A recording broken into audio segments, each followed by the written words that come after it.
Thanks to those that are watching. Thanks for watching us here on the far north food forest at the very top of Scotland. Thanks to this food forest for helping us live a little bit more in harmony with nature itself.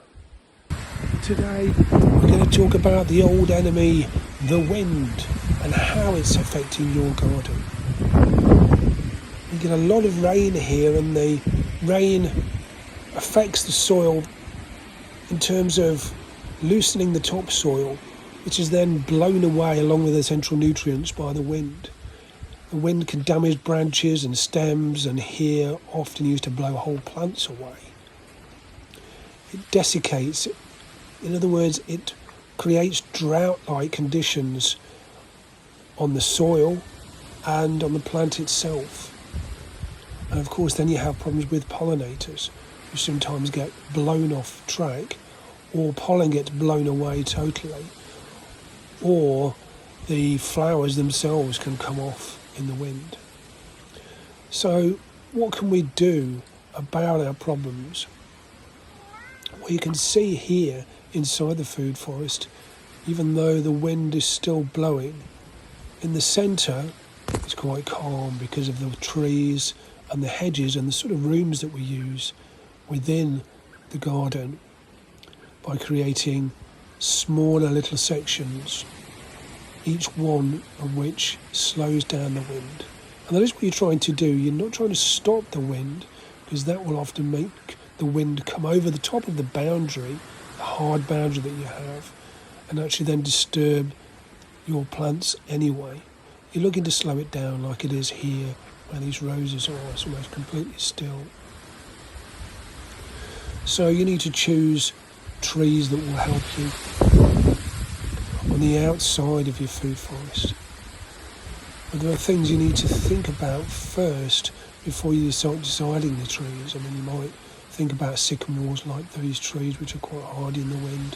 You might think about willows or alders. Alder trees are very good at protecting. They're pioneer type trees, but they also nitrogen fix, so they help particularly the fruit trees and the fruit bushes that you grow inside them in the centre of your garden itself. So you need to assess where your main wind exposure is. What is the prevailing wind?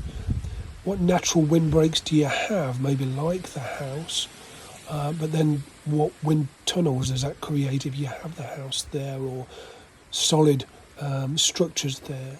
And what are the local patterns? I guarantee they'll be different to the ones up here in Caithness.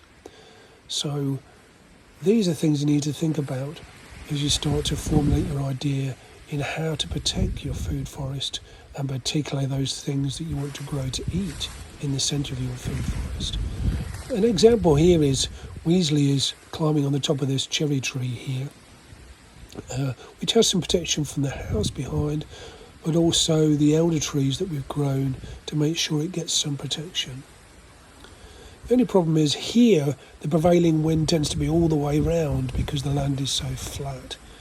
So you have to think about that in terms of where your wind is coming from. But you try to balance it all the time with the amount of light that you want to come into your garden.